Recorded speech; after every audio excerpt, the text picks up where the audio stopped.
यदि पास हो गए तो खुश रहना है, और फेल हो गए समझ लो इसमें ईश्वर की मर्जी है। एक बच्चा 10वीं फेल हो गया, अब बताओ उसे हंसना चाहिए कि रोना चाहिए? 10वीं क्लास में फेल हो गया, बताओ हंसना चाहिए कि रोना चाहिए? आप लोगों के हिसाब से तो रोना चाहिए, लेकिन वो बालक बड़ा समझदार था, रोया नहीं। 10वीं फेल हो गया, 00 नंबर आए, फिर भी खुश, और खुश होके भगवान के पास गया, विधाता आपकी बहुत बड़ी कृपा है। लोगों ने कहा कितना मूर्ख आदमी है, बताओ फेल हो गया और कहता भगवान से बड़ी कृपा है। उस बच्चे ने जो 10वीं फेल हो गया, उसको लगा देखो मैं फेल हो गया हूं तो क्या हुआ, एक दरवाजा ही तो बंद हुआ है मेरे लिए, सारे दरवाजे तो बंद नहीं हुए, बहुत सारे दरवाजे खुले हैं।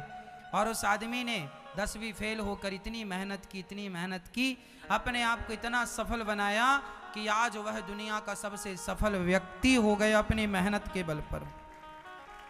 जरूरी नहीं है कि आप 10वीं 12वीं फेल हो जाएं तो आपका कैरियर समाप्त हो जाता ना, एक रास्ता ही तो बंद हुआ, 1000 रास्ते खुले हैं आपके सामने। क्या फेल हुआ व्यक्ति सफल नहीं हुआ? टाटा, बिड़ला, अंबानी की जरा हिस्ट्री उठा के देखो, ये कहां तक पढ़े थे? कोई 8वीं तक पढ़ा था, कोई 5वीं तक पढ़ा था, 10वीं तक तो ये भी नहीं पढ़े थे। लेकिन आज इनके घर में बड़े पढ़े लिखे लोग, इंजीनियर लोग लाइन लगा के खड़े हैं, हमें नौकरी पर रख लीजिएगा। हाँ या ना? बोलो हाँ या ना। तो मैं ये नहीं कहता कि पढ़ना नहीं, मन लगा के आपको पढ़ाई करनी है, पर जीवन में आप यदि एक रास्ते पर असफल हो गए हैं तो इसका अर्थ ये नहीं कि आपके सारे दरवाजे बंद हो गए। एक दरवाजा बंद हुआ है, पर विधाता की ओर से हजारों दरवाजे अभी खुले हैं। किसी दूसरे दरवाजे पर दस्तक दीजिए, आप जरूर अपने मंजिल तक पहुंचेंगे, सफल होंगे। सफल होने के लिए अभी बहुत रास्ते। इसका अर्थ यही है, हमें कोशिश करते रहना चाहिए अपने सफलता के लिए, और तब तक कोशिश करनी चाहिए जब तक हम सफल ना हो जाएं। हमें चिंता नहीं करनी चाहिए, हम पास हो, हम मेहनत से पढ़ें, मेहनत करें, लिखें, ईमानदारी से पढ़ें, ईमानदारी से लिखें, 100% पढ़ें, 100% लिखें, लेकिन टेंशन ये ना पालें कि पास होंगे कि नहीं। तुम्हारा प्रेजेंट अच्छा है तो तुम्हारा भविष्य भी अच्छा ही होगा, फ्यूचर अच्छा ही होगा। यदि प्रेजेंट बिगड़ा तो फ्यूचर बिगड़ा। जिसका वर्तमान अच्छा उसका भविष्य अच्छा, जिसका वर्तमान बिगड़ा उसका कल भी बिगड़ेगा। इसलिए भगवान हमें सुख में रखें या दुख में, हर हाल में प्रसन्न रहो। हम अपनी मर्जी ना चलाएं, हमें कहाँ जाना है हमें कोई पता नहीं, हमें कहाँ जाना है। हम तो अपने आप को भगवान के चरणों में समर्पित कर दें और अपने कर्म को ईमानदारी से करते चलें। भगवान स्वयं जहाँ पहुँचाना होगा पहुँचा देंगे। हम क्या पहुँचेंगे, हमारी ताकत क्या है पहुँचने की? वो जहाँ तक पहुँचा सकते हैं वहाँ तक तो आप सोच भी नहीं सकते।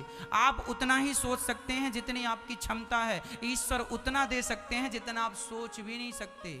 ईश्वर की क्षमता ज़्यादा है। मैया, ओ मोबाइल वाली मैया, हो गई पंचायत? तो हम टेंशन ना पालें और आप लोग बिल्कुल दुखी ना हुआ करिए। हर हाल में भगवान की कृपा को महसूस किया करो। यदि आज आप असफल हुए हैं, यदि आज आपके जीवन में नुकसान हुआ है, कोई बात नहीं, फायदा भी होगा। आप यदि आज असफल हैं तो मुझे विश्वास है कल सफल भी होंगे। लेकिन एक चीज आपको रखनी पड़ेगी, जो है धैर्य। धैर्य भी रखना पड़ेगा और भगवान पर विश्वास भी रखना पड़ेगा। और इन दोनों के साथ आपको कर्म करते रहना होगा, ईमानदारी से आगे बढ़ते रहने होगा। जब आप ईमानदारी से आगे बढ़ते रहेंगे तो मुझे विश्वास है कि आप जीवन में सफल होंगे, जीवन में सफल जरूर होंगे। थोड़ा सा टाइम लगेगा पर आपकी सफलता आप तक पहुंचेगी। तो महाभारत का युद्ध केवल दुर्योधन की गलती से हुआ ना? अच्छा, दुर्योधन के पिता का नाम क्या था मेरी माँ? बोलो धृतराष्ट्र। हम भगवान से यही प्रार्थना करेंगे कि भगवान धृतराष्ट्र जैसा पिता किसी को ना मिले। धृतराष्ट्र जैसा पिता किसी को ना मिले। महाभारत की सबसे बड़ी भूमिका धृतराष्ट्र जी ने निभाई है। ये ऐसे पिताजी हैं कि इनका बेटा इनके सामने एक लड़की की इज्जत, एक महिला की इज्जत लूट रहा है, उसके कपड़े उतार रहा है। और सोचो कि इस कलयुग में देखो कितना गंदा वो माहौल रहा होगा। आज इस कलयुग में ना कैसा भी बेटा हो, नालायक से नालायक, लेकिन वह अपने पिता के सामने तो किसी लड़की के कपड़े नहीं उतारेगा। इस कलयुग में तो ऐसा मुझे लगता नहीं कि कोई नालायक से नालायक बेटा भी अपने पिता के सामने किसी महिला के कपड़े नहीं उतारेगा। लेकिन वो कैसा बेटा रहा दुर्योधन और दुशासन, जो अपने पिता के सामने कपड़े उतार रहा है। अपने गुरुजी के सामने कपड़े, चल पिता की इज्जत ना करे गुरु की तो कर। पितामह गुरु द्रोणाचार्य बैठे थे, चल इनकी ना सही पितामह की तो कर, पितामह भीष्म बैठे थे। लेकिन मेरी माँ, जब बाप की आंखें फूट जाती हैं ना, और धृतराष्ट्र केवल आंखों से अंधे नहीं थे मेरी माँ, जो अंदर के कुछ ज्ञान विवेक की चक्षु होती हैं, आंखें ज्ञान वैराग्य की, वह भी फूटी पड़ी थी। सोचने समझने विचार निर्णय डिसीजन लेने की जितनी आंखें थीं, सब तरफ से धृतराष्ट्र अंधे थे। याद रखना मेरी मां, धृतराष्ट्र यदि दुर्योधन गलती, यदि बच्चे गलती करें तो उनके पिता उन्हें गाल में थप्पड़ मार के सही रास्ता बताएं। और जब बेटा गलती करे और बाप भी नजारा चुपचाप देखे, तमाशा देखे, तो फिर कल धृतराष्ट्र को रोना पड़ेगा। जब सारा महाभारत हो गया ना, तब भीम भैया धृतराष्ट्र को रोटियां देते हैं। ए बुढ़े खा, रोटियां फेंक कर देते, ए बुढ़े खा। अब धृतराष्ट्र रोते हैं और रोते रोते विदुर जी से शिकायत, ए विदुर सुनो, विदुर विदुर, ये जो दुर्योधन ये है ना भीम, कुत्तों की तरह रोटी देता है हमें, कुत्तों की तरह, बुढ़ापा बिगड़ गया कुत्तों की तरह। विदुर जी ने डांटा, कुत्तों की तरह? तुम तो इस लायक भी नहीं हो कि तुम्हें कुत्ते की तरह रोटी दी जाए, पर फिर भी धन्यवाद दो उस भीम का जो कम से कम कुत्तों की तरह तुम्हें रोटी देता, तुम इसी लायक हो। तुम्हें समझाया था पहले के इस दुर्योधन का त्याग कर दो, नहीं तो यह सर्वनाश कर देगा, पर तुम्हारे अंदर पुत्र मोह का भूत सवार था। बड़ा पुत्र पुत्र करते थे, मेरा बेटा गलत है, फिर भी बेटा अरे गलत है तो उसे 2 थप्पड़ मारो, गलत है तो फिर भी। तुम तो कुत्तों की तरह रोटी भी खाने के अधिकारी नहीं हो, तुम वही धृतराष्ट्र हो ना जिसने भीम से कहा था, भीम आ, मैं तुझे गले लगाना चाहता हूं, और गले लगाने के बहाने कस के दबाया था। वो तो भगवान की कृपा से लोहे का भीम, मोम का बना भीम दे दिया गया, तो उसे दबाकर उसने अपना क्रोध शांत किया और चूर चूर, ये बहुत बलवान थे धृतराष्ट्र जी, ये भीम को पकड़ के दबा देते ना तो भीम मर जाता, और दबाया भी था, पर भगवान की कृपा से भीम को बचा के भगवान ने पुतला दे दिया था। अर्थ क्या निकला? तुम वही धृतराष्ट्र हो ना जो इनको मारना चाहते, लाक्षागृह में बंद करके तुमने मारना चाहा पांडवों को। महाभारत के युद्ध में षड्यंत्र के तहत पांडवों को मारना चाहा, लेकिन पग पग पर भगवान श्री कृष्ण ने रक्षा की। जिसके रक्षक भगवान हो उन्हें क्या दुर्योधन मारेगा, क्या पितामह मारेंगे, क्या गुरु द्रोणाचार्य मारेंगे? जिनके रक्षक भगवान हो उन्हें कौन मारेगा? और सुनो धृतराष्ट्र जी, तुम कुत्ते की तरह जो रोटियां खा रहे हो ना, तुम इसी के अधिकारी हो। और तुम इसके अधिकारी क्यों बने? आदमी अपने कर्मों के कारण ही सुख या दुख पाता है। तुम्हारे कर्म ऐसे हैं, जब कर्म ऐसे हैं तो परिणाम तो ऐसा ही होगा। पेड़ बोए बबूल का, पेड़ बोए बबूल का, तो आम कहां से आए? जो बोया है वही तो काटोगे। तुमने गलत किया है पांडवों के साथ, अब भोगो सजा। तब तो बड़ा मजा आ रहा था, द्रौपदी की साड़ी खिंच रही थी, वह चिल्ला रही थी, बचा लो पितामह, बचा लो गुरु द्रोणाचार्य, बचा लो धृतराष्ट्र जी। एक बात बताऊं मेरी मां, जब धृतराष्ट्र जैसे लोग जब पितामह भीष्म जैसे लोग चुप्पी साध कर बैठ जाते हैं और गांधारी जैसी स्त्रियां, अच्छा गांधारी की भी अहम भूमिका है महाभारत में। कुछ मां ऐसी होती हैं गांधारी जैसी। ये गांधारी आंखों में पट्टी बांध के, पति तो अंधे थे तो तुम्हें लाठी बन जाती, तुम भी पट्टी बांध के घूम रही हो अंधे की अंधी।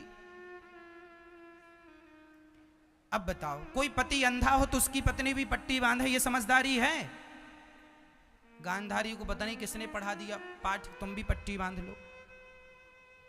अच्छा, गांधारी ने पट्टी हटाई थी एक बार अपनी आंखों की, पता है आपको? गांधारी ने अपनी आंखों से एक बार पट्टी हटाई थी, बताओ किसके लिए? दुर्योधन को अमर बनाने के लिए। अब देखना जरा, गांधारी जैसी स्त्रियों की आंखों की पट्टी हटती तो है कब? दुर्योधन जैसे नालायक बेटों को बचाने के लिए।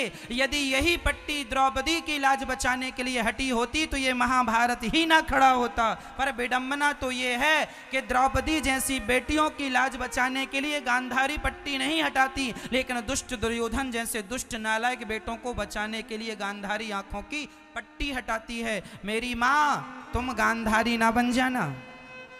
आज भी समाज में गांधारी जैसी माताएं पाई जाती हैं। गांधारी वही माँ होती है जो तुम्हारा बेटा गलती करने के बाद भी तुम अपने बेटे की गलती को अनसुना कर देती हो।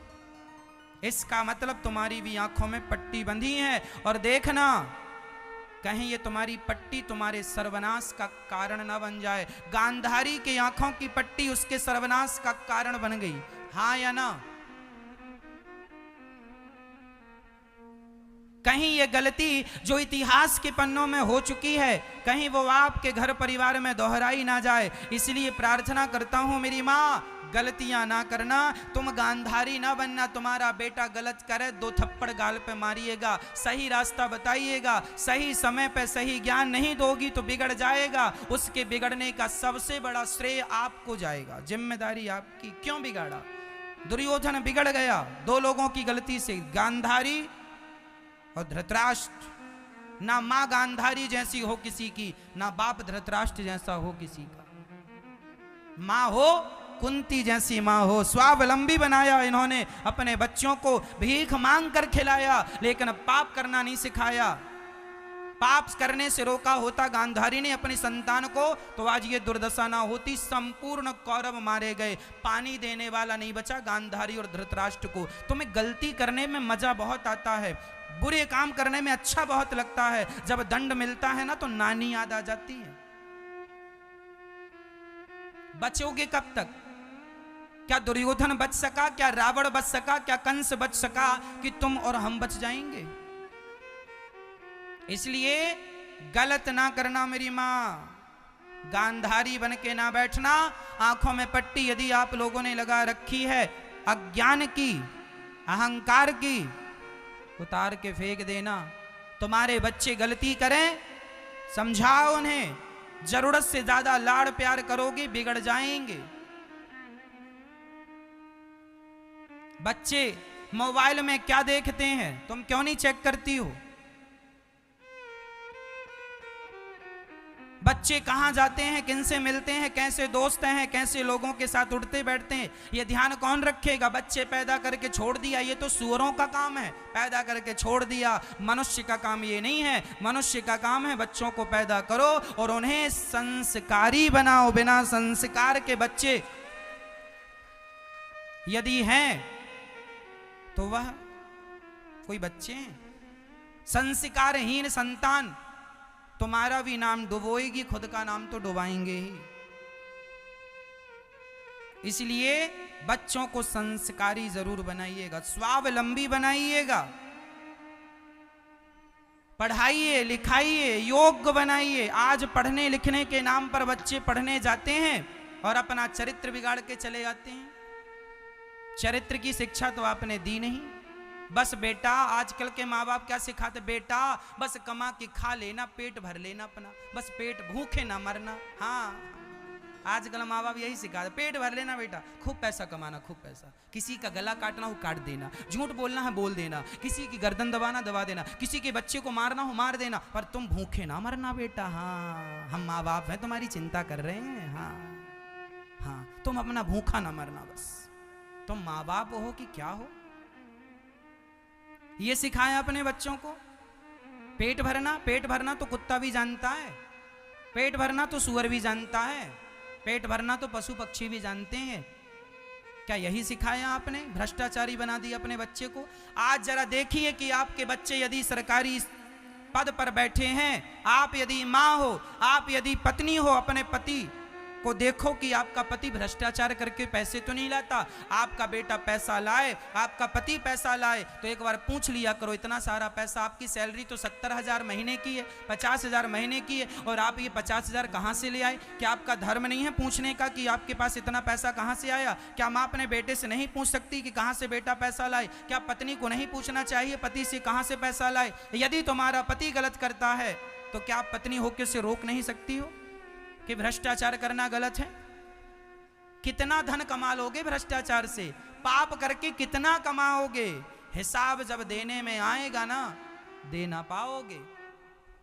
इसलिए प्रार्थना करता हूं मेरी मां, गलत ना करना, बच्चों को ईमानदार बनाना, अच्छे पद पर जाएं, अच्छी नौकरी करें, लेकिन ईमानदारी से करें बेटा। मर जाना है, जो सरकार देती है वही सैलरी लेना है, 1 रुपए भी भ्रष्टाचार का नहीं खाना। जब आप सभी आज ये धरती चल रही है ना, भ्रष्टाचारियों के बल पर नहीं, इन भ्रष्टाचारियों के बीच में कोई एक ईमानदार बैठा होगा, उस एक के बल पर यह संसार चल रहा है, ये देश चल रहा है, एक ईमानदार के बल पे चल रहा है। आपके शहर में यदि 10 भ्रष्टाचारी हैं और एक ईमानदार है, उस एक के बल पे सब चल रहा है। सब नालायक हो जाएंगे, सब भ्रष्टाचारी हो जाएंगे, ये पृथ्वी रसातल में चली जाएगी, घोर कलयुग आ जाएगा। इसलिए प्रार्थना करता हूं, अपने बेटे को दुर्योधन ना बना देना, और तुम धृतराष्ट्र और गांधारी ना बनना। और मां अकेली बहुत होती है, तुम ये ना कहा करो कि बाप संस्कार देगा, बाप भी संस्कार दे बच्चों को, लेकिन माता कुंती ने अकेले 5-5 बच्चों को पाल पोस के बड़ा भी किया, और माता कुंती अकेले ने 5 को संस्कार भी दिया। यदि एक कुंती माता 5 बच्चों को संस्कारी बनाकर उन्हें धर्मराज युधिष्ठिर बना सकती है, गांडीवधारी अर्जुन बना सकती है, तो तुम अपने 1-2 बच्चों को तो पढ़ा लिखा के संस्कार दे के कुछ कुछ बना ही सकती हो ना माँ। कुंती की तरह बच्चों को परवरिश करो, कुंती की तरह पढ़ाओ लिखाओ, कुंती की तरह संस्कार दो अपने बच्चों को। 5 थे, संगठित थे शुरू से लेके आखिरी तक, एक भी बार इन 5 में किसी का झगड़ा हुआ हो तो बता दो। यह कुंती की परवरिश थी, और यह गांधारी की परवरिश थी कि भरी सभा में किसी स्त्री की लाज लूट रहा। अब तुम देख लो कि तुम्हें कुंती बनना है कि गांधारी बनना है। गांधारी का दुर्योधन होगा और कुंती का अर्जुन होगा। अब देख लो कि अर्जुन चाहिए कि दुर्योधन चाहिए। अर्जुन उन्हीं को मिलेगा जो कुंती होंगी, और धृतराष्ट्र उन्हीं को मिलेगा जो गांधारी। तुम गांधारी हो तो धृतराष्ट्र ही तुम्हारी झोली में आएगा, दुर्योधन ही तुम्हारी झोली में आएगा। अपने आप को कुंती बनाओ, माता मदालसा बनाओ, अच्छी मां बनो, अच्छा बाप बनो। पिता कैसा होना चाहिए? धन्य है वो पिता जिन्होंने अपने बच्चों को वो संस्कार दिए। दशरथ जी जैसा पिता कहां मिलेंगे? पिता ने कह दिया बेटा वनवास जाना है, एक बार राम जी ने पलट के नहीं पूछा मेरी गलती क्या है ना। माँ ने कह दिया, पिता ने कह दिया, पर्याप्त है। माँ बाप का वचन सिर आंखों पे चल पड़े, कोई पलट के उत्तर नहीं, कोई पलट के जवाब नहीं। यह धर्म है। कहां गए वो बच्चे जो माँ बाप की आज्ञा का पालन करते थे? नुकसान किसी का नहीं है मेरी माँ, नुकसान सिर्फ आपका होगा। चलो, दुर्योधन नालायक था, तो दुर्योधन की नालायकी की सजा मिली किसे? उन्हीं के मां बाप को तो मिली। धृतराष्ट्र गांधारी के अंत में रोने के लिए आंसू भी तो नसीब नहीं हुए। तुम गलत करोगे तो उस गलत का परिणाम तुम्हें ही पड़ोसी नहीं भोगेगा, जमाना नहीं भोगेगा, आप ही उसके अधिकारी होंगे। इसलिए बुरा ना करना, गलत ना करना, महाभारत का युद्ध हुआ, भीष्म पितामह चुप्पी साधे बैठे हैं, कोई उत्तर नहीं। जब भरी सभा में अच्छा जुआ खेला गया, देखिए कौरवों ने जुआ कितने अधर्म से खेला था। जुआ खेल का एक नियम होता है कि जो जुआ खेलता है वही पांसे फेंकता है, लेकिन पहला अधर्म यह था कि जुआ खेल रहा था दुर्योधन और पांसे फेंक रहे थे मामा शकुनी। ये शकुनी मामा कौन है? ये शकुनी मामा गांधारी के भैया हैं, धृतराष्ट्र के साले हैं।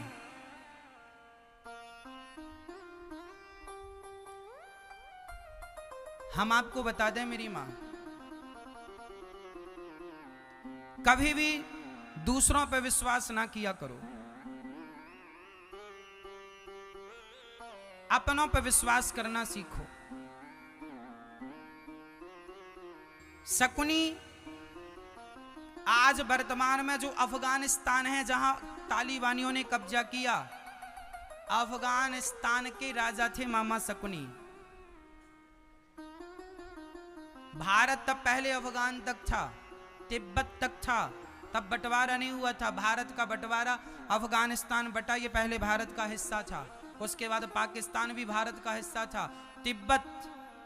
तिब्बत से आगे तक भारत की बॉर्डर थी।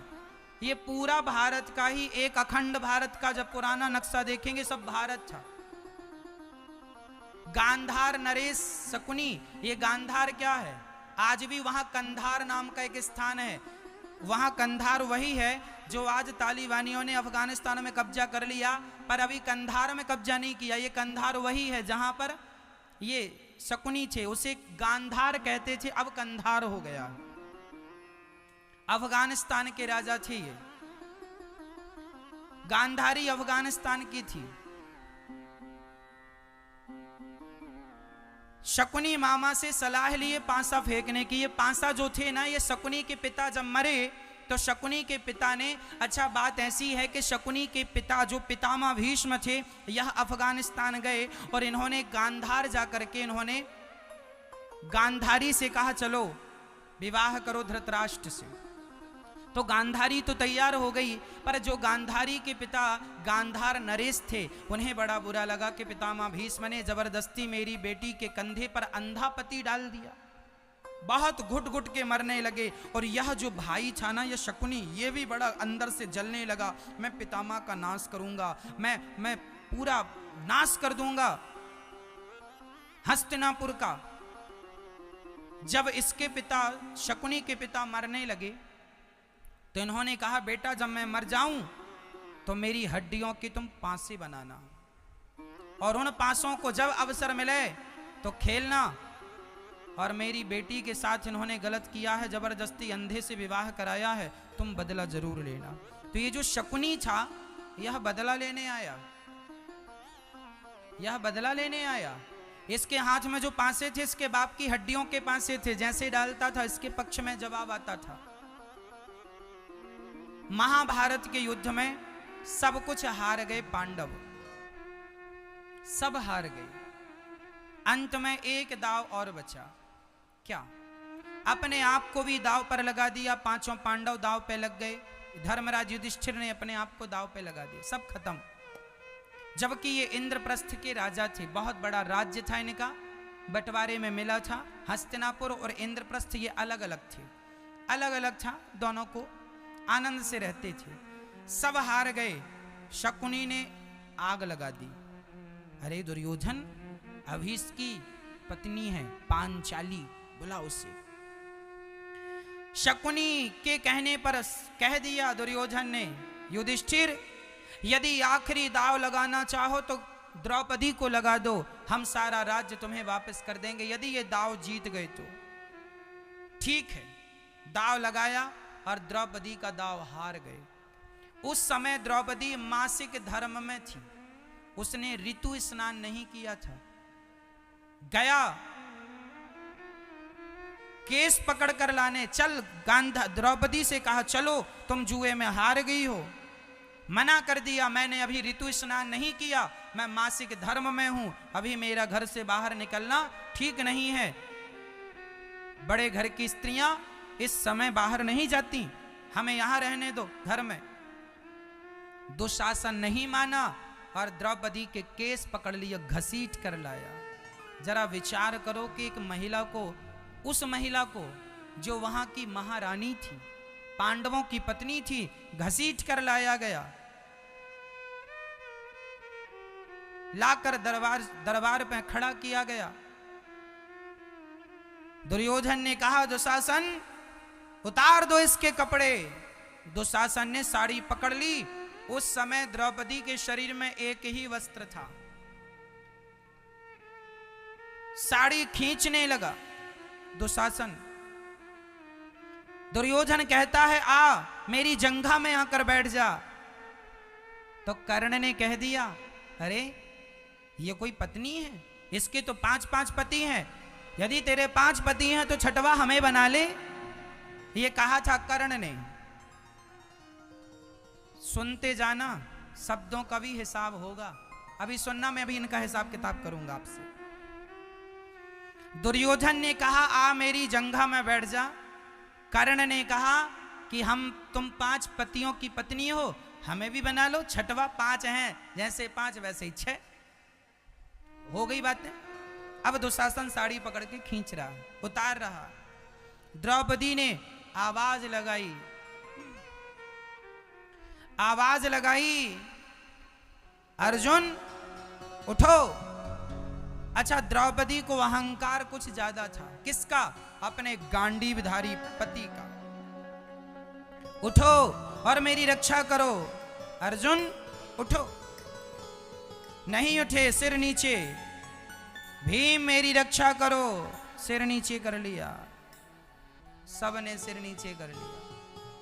तब गुरु द्रोणाचार्य बचाइए, पितामह भीष्म, कोई नहीं आया।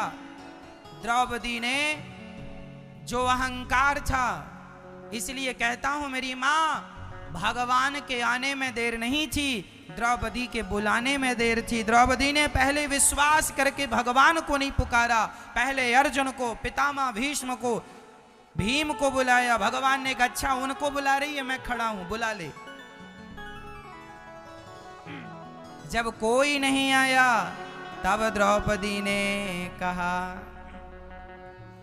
कहां जा छिपे हो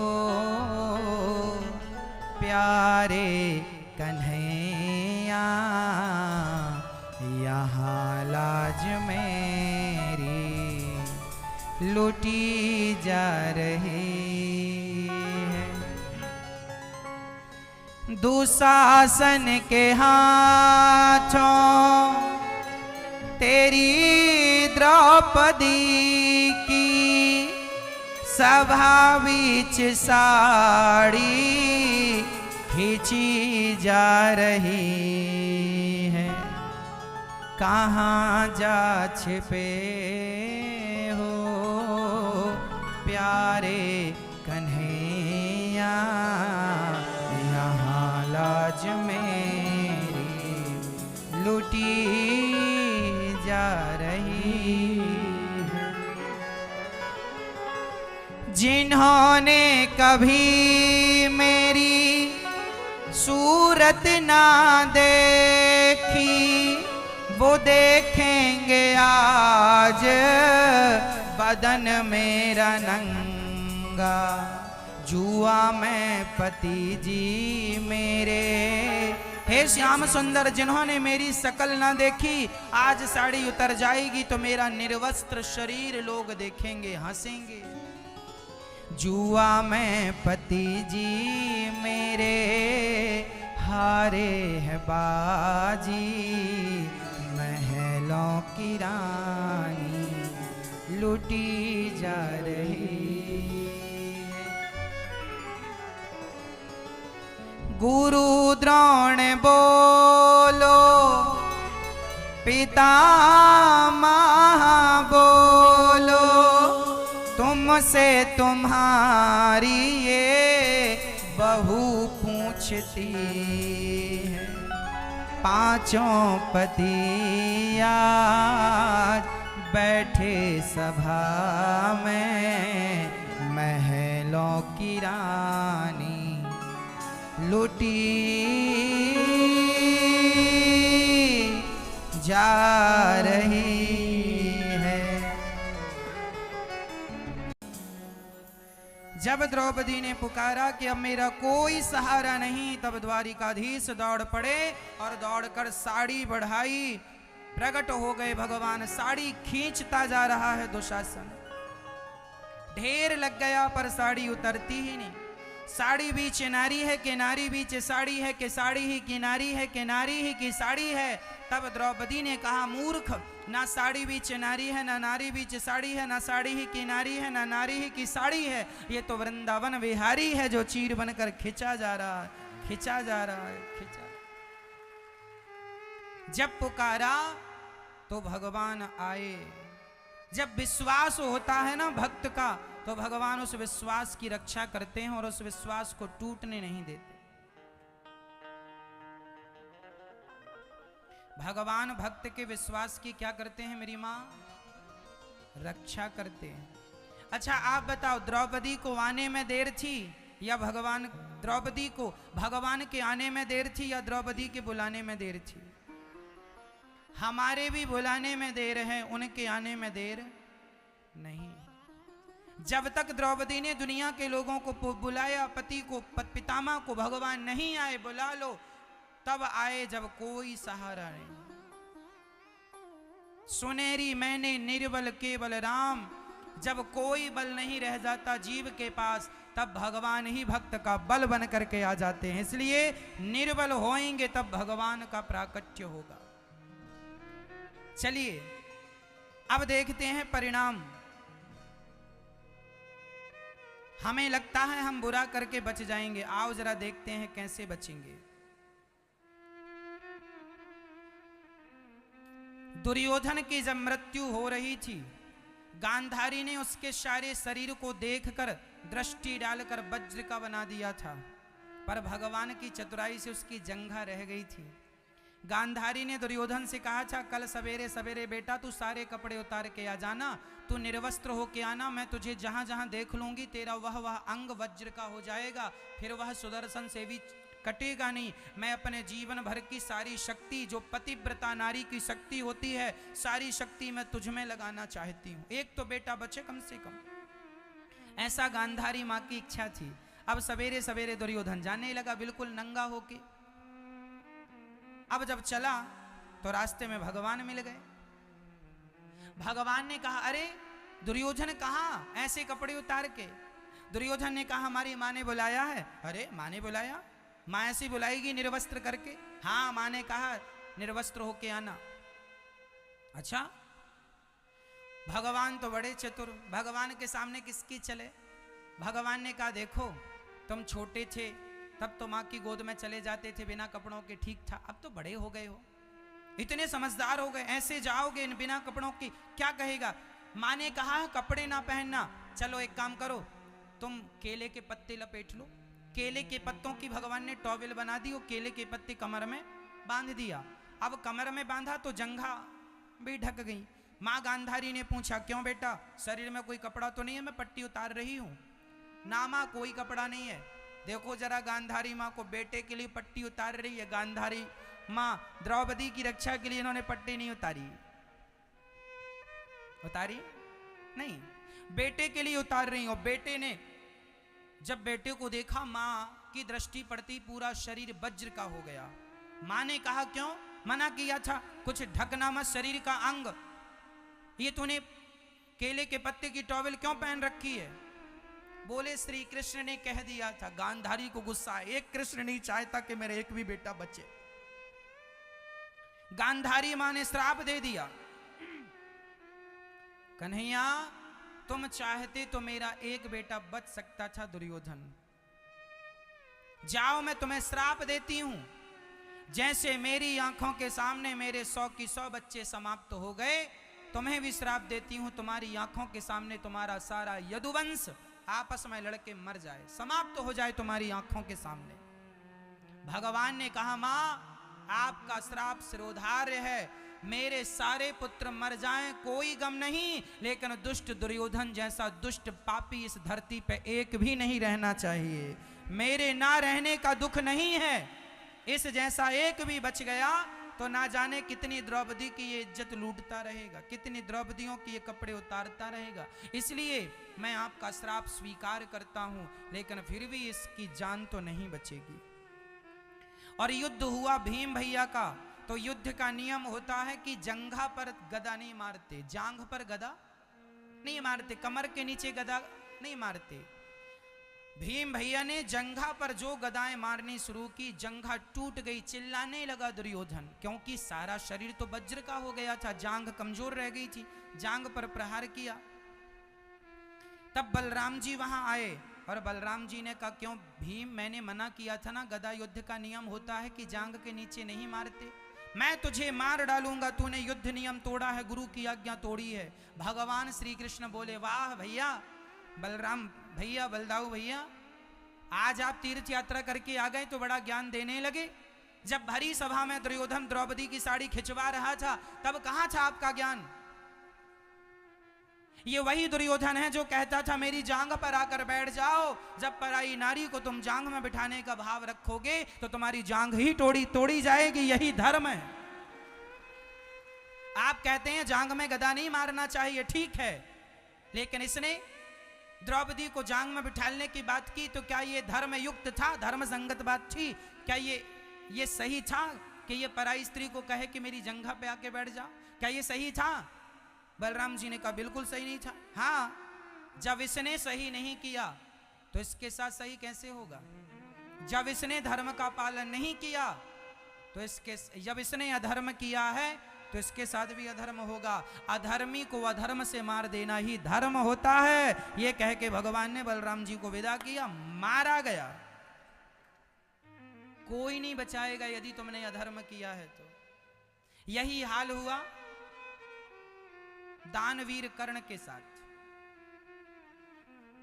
महाभारत में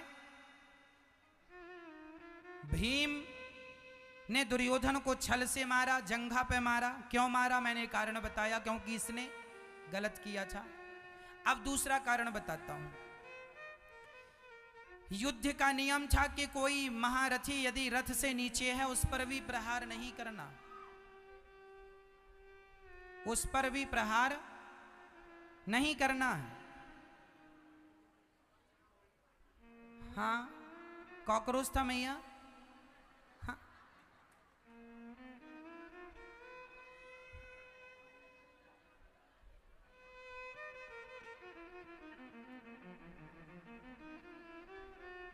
हाँ, छछूंदर थी। आपको देख के हमें झांसी की रानी की याद आ गई। आप छछूंदर से डरती और वो अंग्रेजों को भी धूल चटा देती थी। हाँ, यदि भारत की नारियां कॉकरोच से डरती रहीं तो झांसी की रानी कैसे बनोगी मेरी मां? इसलिए आपको फौलादी बनना है। दानवीर कर्ण रथ से नीचे उतर के अपना रथ जमीन से उठा रहे थे, क्योंकि आखिरी समय का रथ जमीन में धंस गया था। भगवान ने कहा अर्जुन बाण चला। अर्जुन ने कहा रथ से नीचे जो योद्धा होता है उस पर बाण नहीं चलाते। भगवान ने कहा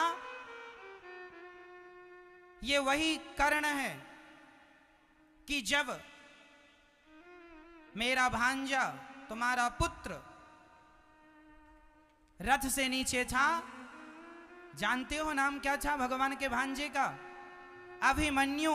महाभारत के युद्ध में वह 20 साल का बच्चा था, 20 साल की आयु थी उसकी, और वह रथ से नीचे था। उसके हाथ का धनुष तलवार भी चली गई, नहीं रहा। तब इन सभी योद्धाओं ने एक योद्धा से एक योद्धा युद्ध करेगा ये नियम था, पर उस एक योद्धा से 7-7, 8-8 महारथियों ने युद्ध किया। क्या ये इनका धर्म था? क्या इन्होंने ध्यान रखा था कि योद्धा नीचे हो रथ से तो उस पर प्रहार नहीं करना? जब इन्होंने धर्म का कोई आचरण नहीं किया, इन्होंने धर्म का कोई पालन नहीं किया, तो फिर इनके लिए हम क्यों धर्म का पालन करें? जब आप धर्म का पालन करेंगे तो आपके साथ भी धर्म संगत बात होगी। और आप धर्म का पालन नहीं करेंगे तो आप सामने वाले से अपेक्षा ना रखिएगा कि वो भी आपके सामने धर्मयुक्त बात करे, धर्मयुक्त व्यवहार करे ना। यदि आपने धर्म का आचरण नहीं किया तो आपके साथ भी धर्म का आचरण नहीं किया जा सकता। अधर्मी को अधर्म से मार देना ही धर्म है। मार दो, बाण चलाया, कर्ण मारे गए। क्यों मारे गए? क्योंकि उन्होंने अधर्म किया था। ये वही थे ना कि 5 पांडव तो हैं, हम 6वें हो जाएंगे द्रौपदी, तो क्या बिगड़ जाएगा? ये शब्दों का हिसाब था, ये इसी शब्द की सजा थी। दुर्योधन के शब्द की सजा मिली, मेरी जंघा पर आकर बैठ जाओ, जंघा तोड़ दी गई। ये शब्दों की सजा, मेरी माँ संभल कर बोला करो, तुम्हारे बोलने का भी तुम्हें दंड मिलता है।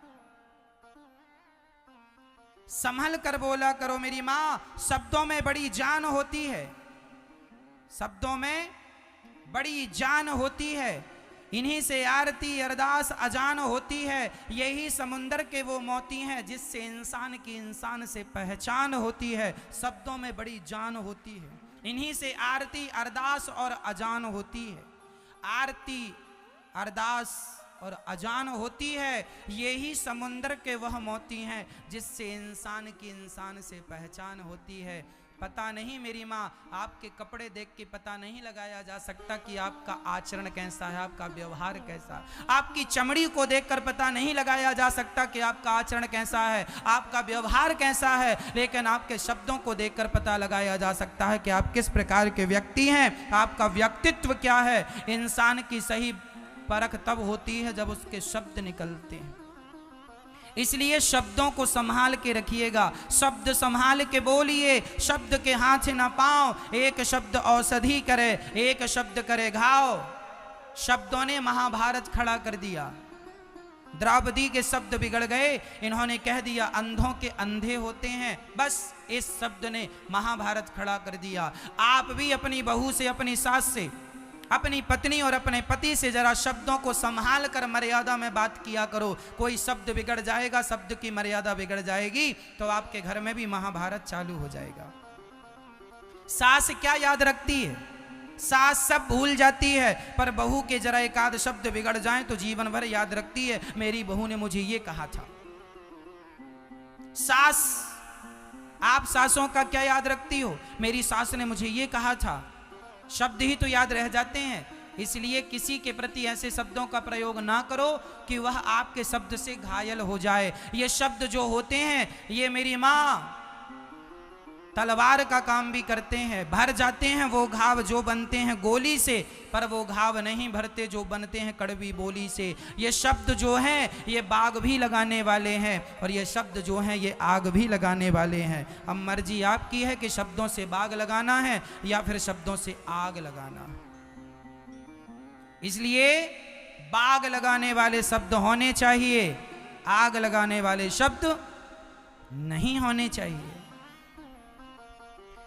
महाभारत के युद्ध में 99 कौरव, अंत में दुर्योधन मारा गया। और दुर्योधन के साथ जब गुरु द्रोणाचार्य का बेटा अश्वत्थामा आया, मित्र बताओ मेरी तुम्हारी आखिरी इच्छा क्या है? मित्र, मैं पांडवों को मरा हुआ देखना चाहता हूं। अच्छा, अभी लाता हूं। 5 पांडवों को मारने चल पड़े। 5 पांडवों की जगह पर आज द्रौपदी के 5 बच्चे सो रहे थे, 5 का सिर काट लिया अश्वत्थामा ने, और द्रौपदी के 5 बच्चों को पांडव समझकर पेश कर दिया। दुर्योधन ने ध्यान से देखा, ये पांडव नहीं, पांडव पुत्र हैं। उसी समय दुर्योधन की मृत्यु हो गई। पहले प्रसन्नता हुई, बाद में दुख हो गया। सुख दुख की संधि में दुर्योधन मर गया। और दुर्योधन जब मरा, सुबह द्रौपदी ने देखा कि मेरे बच्चे लौट सोकर नहीं उठे। जाकर देखा 5 के धड़ थे, सिर किसी का नहीं। रोने लगी माँ। अर्जुन ने कहा अभी पकड़ कर लाता हूँ। द्रौपदी के सामने अर्जुन ने अश्वत्थामा को पकड़ा। अश्वत्थामा ने ब्रह्मास्त्र चला दिया। भगवान की शरण में अर्जुन आए और अर्जुन ने कहा कृष्ण कृष्ण महाबाहो भक्तानाम भयंकरा त्वमेको दह्यमानानामपवर्गोऽसि संसारे। विस्रते। हे श्याम सुंदर, देखो अश्वत्थामा ने ब्रह्मास्त्र चला दिया है, मैं कैसे बचूं? भगवान बोले तुम भी ब्रह्मास्त्र चलाओ। दोनों ब्रह्मास्त्र टकराएंगे, आपस में समाप्त हो जाएंगे। अर्जुन ने ब्रह्मास्त्र चलाया, दोनों शांत हो गए। भगवान ने शांत किया। द्रौपदी के पुत्र के हत्यारे को लाकर सामने खड़ा कर दिया। द्रौपदी, आपके बेटे का हत्यारा आपके सामने है, जो दंड देना चाहती हो इसे दे दो। जो द्रौपदी है वो कहती हैं कि मैं इसे मारना नहीं चाहती। क्या इसे मार देने से इसके मरे हुए बच्चे जिंदा हो जाएंगे कि मेरे मरे हुए बच्चे जीवित होंगे? जैसे आज यह मैं रो रही हूं पुत्र के लिए, कल इसकी मां रोएगी, इसलिए इसको मार देना समाधान नहीं है। दया धर्म का मूल है, दया हमें नहीं छोड़नी चाहिए। इसने हमारे बच्चे को मारा है तो क्या हुआ, हम इसे नहीं मारेंगे। यह द्रौपदी की दया देख करके भगवान श्री कृष्ण वाह वाह कहने लगे। ये दया जो होती है ना, ये दया केवल माँ में होती है। माँ ही इतनी ममतामयी और करुणामयी होती है, दूसरा किसी के अंदर इतनी दया नहीं हो सकती। ये द्रौपदी कौन है? मेरी माँ, माँ है। और माँ करुणा की मूर्ति है, प्रेम की प्रतिमूर्ति होती है माँ। आप सभी अपनी माँ की सेवा करते हैं या नहीं? हाँ या ना? अच्छा ये बताओ, आप अपनी माँ के पांव, मैं पुरुषों से कह रहा हूं, पुरुषों से, जो हमारे भाई हैं वो सुनेंगे, और बहुओं से, आप अपनी सास, तुम्हारी माँ कौन है? सास। आपकी माँ तो अब वो माँ नहीं रही, क्योंकि उन्होंने तो आपका दान कर दिया, कन्यादान। अब आपकी माँ है आपकी सासू माँ। अच्छा ये बताओ, आप लोगों ने, जितने पुरुष यहाँ बैठे हैं, आपने अपनी माँ के पांव दबाए? आखिरी बार कब पांव दबाए? तारीख याद है? तारीख याद है माँ के आखिरी बार पांव कब दबाए? बोलो, नहीं याद है? माँ के पांव नहीं दबाते हो ना? दबाया करो। माँ भगवान होती है मेरी माँ। मेरे भाइयों, माँ की इज्जत, माँ का सम्मान वैसे ही करना जैसे भगवान की इज्जत करते हो। माँ के चरण रोज दबाया करो। आजकल बच्चे अपनी माँ से हालचाल भी नहीं पूछते। माँ आपने भोजन कर लिया? माँ आपका स्वास्थ्य ठीक है? अरे पूछ लिया करो। आजकल माँ, एक सज्जन ने बोला, महाराज जी मैंने माँ की सेवा के लिए 2 नौकर लगा दिए हैं। क्या करते हैं नौकर? माँ को खिलाते हैं, माँ की सेवा करते हैं, माँ का ध्यान रखते हैं, माँ को दवाई देते हैं। मैंने कहा माँ की सेवा के लिए 2 नौकर रख दिया है, तो पत्नी से प्यार करने के लिए भी 2-4 नौकर रख दे। तू ही करता रहना प्यार, हमें तो समय है नहीं। पत्नी से प्यार खुद करेगा और माँ की सेवा नौकरों से। अच्छा है माँ की सेवा के लिए नौकर लगाओ, लेकिन 10 मिनट आप भी तो बैठो माँ के साथ। माँ कैसी हो? माँ स्वास्थ्य ठीक है? अरे माँ को नौकर नहीं चाहिए, माँ को ठाट वाट नहीं चाहिए, माँ को तो अपना बेटा चाहिए, माँ को अपना बेटा चाहिए। जाके बैठा करो, तुम्हारी माँ को अच्छा लगेगा। पूछा करो, माँ आपने भोजन कर लिया? माँ आपने दवाई ले ली? तुम्हारी बूढ़ी माँ धन दौलत नहीं चाहती, गाली दिया करे तो भी चुपचाप सह लिया करो। माँ है, तुम्हें जन्म दिया है, तुम पर उसका अधिकार है, और तुम अपना सिर काट दोगे तो भी माँ का कर्जा ना चुका पाओगे, तो कम से कम हालचाल ही पूछ लिया करो। पत्नी बड़ी प्यारी हो गई, हम माँ को घर से निकाल दिया। एक सज्जन मेरे पास आया अपनी माँ को लेके, महाराज जी मेरी माँ को रख लो वृद्धाश्रम में। मैंने कहा ये कौन है तुम्हारी? बोले मेरी माँ है। मैंने कहा माँ को लेके आया, तुझे शर्म नहीं आती? बोले महाराज जी हमारी पत्नी की माँ से जरा बनती नहीं है। तो मैंने कहा माँ को तू रख, पत्नी को भेज वृद्धाश्रम। पत्नी को नहीं भेजेगा, माँ को लेके आ गया। मैंने फटकार लगाई, उसको सबक सिखाया, बेटा माँ की सेवा कर, नरक जाएगा, नाली का कीड़ा बनेगा। लेके गया उसने, संकल्प दिलाया कि माँ की सेवा करना, आंखों में आंसू ना आने देना। मतलब आदमी पत्नी को वृद्धाश्रम नहीं भेजता, माँ को भेज देता। क्यों जी? ऐसी है माँ, बोझ हो जाती है ना। ये वही माँ है ना, यदि पैदा ना करती तो ना तुम्हें पत्नी मिलती, ना तुम्हें पद मिलता, ना तुम्हें पैसा मिलता। लेकिन पत्नी इतनी प्यारी हो गई कि जन्म देने वाली माँ फीकी पड़ गई। जैसे दूध में गिरी मक्खी को लोग निकाल कर फेंक देते हैं ना मेरी माँ, आजकल के बच्चे अपनी माँ को घर से वैसे ही निकाल कर फेंक देते हैं जैसे दूध से मक्खी निकाल देते हैं लोग। आजकल माँ बाप की इज्जत वैसी हो गई है जैसे दूध में गिरी मक्खी होती है। ये संतान को पता नहीं क्या हो गया, बाहरी हवा लग गई है। जिस माँ ने पाल पोस कर बड़ा किया, तुम बीमार पड़ जाते थे ना तो माँ खाती नहीं थी, तुम रोते थे तो माँ साथ में रोने लगती थी, तुम्हें दर्द हो जाए तो माँ रोने लगती थी, तुम रात भर जागते थे तो माँ रात भर जाग कर तुम्हें सुलाती थी। लेकिन तुम उस माँ के इस प्यार का क्या सिला दिया? तुमने छोड़ दिया माँ को अपनी। तुम नहीं समझोगे कि माँ क्या होती है। अरे तुम्हारे भी तो छोटे छोटे बच्चे हैं, जरा देखो कि उन बच्चों को कैसे तुम पालते हो, ऐसे ही तो तुम्हारी माँ ने तुम्हें भी पाला होगा। मेरी माँ सहज में बच्चे नहीं पलते, बोलो हाँ या ना? सरलता से बच्चे पल जाते हैं, हाँ या ना? जवाब दो। तुम्हें आज का जमाना तो फिर भी अच्छा है मेरी माँ, आज तो सब व्यवस्थाएं मिल जाती हैं। पहले के जमाने में तो इतनी सुविधाएं नहीं। जो तुम लोग जो बच्चे थे ना, आज यहाँ जितने 20-20 साल के छोरा बैठे हैं, आप लोग जब छोटे छोटे बच्चे थे उस जमाने में तो बच्चा पालना और भी कठिन होता था। और उस जमाने में बड़ा कठिन होता था। उस जमाने में ना इतने चादर होते थे, ना इतने गद्दे होते थे। तुम बिस्तर गीला कर देते थे ना तो माँ बिस्तर चेंज नहीं करती थी। आज तो चलो सुविधाएं हैं, आदमी सब प्रकार से कर लेता है, चेंज कर लेता है। बच्चों को सुसु ना करें इसके लिए बहुत सारे साधन है, माँ पहना के सुला देती है। उस जमाने में तो लंगोटी लगाती थी माँ बच्चों को, लंगोटी गीली हो जाती थी, बदलती थी, दूसरी पहनाती थी, वो गीली हो जाती थी, तीसरी। रात भर जाग के तुम्हारी लंगोटियां बदलती थी और तुमने बड़े हो के क्या किया? निकल जा मेरे घर से। ये व्यवहार किया उस माँ के साथ। क्या ईश्वर तुम्हें माफ करेगा?